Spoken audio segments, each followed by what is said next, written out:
балақай, мектепке барғанда әдемі жазу үшін қазірден бастап жаттыға бер. Ол үшін сенің жазу жолдары бар дәптерің болу керек. Сиқырлы қалам жазған әріптерді сен де жазып отырсаң, еш қиналмайсың. Сен өте ақылды баласың. Сондықтан бастаған істі аяқсыз қалдырмайтыныңа сенемін. Іске сәт. Тұрады қасында. Дыбысы да дауысты. Оны да созып, әндетіп айтуға болады.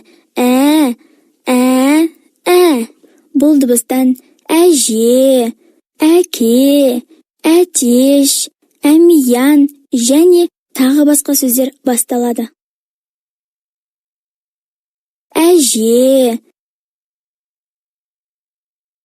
әке, әтеш, әмиян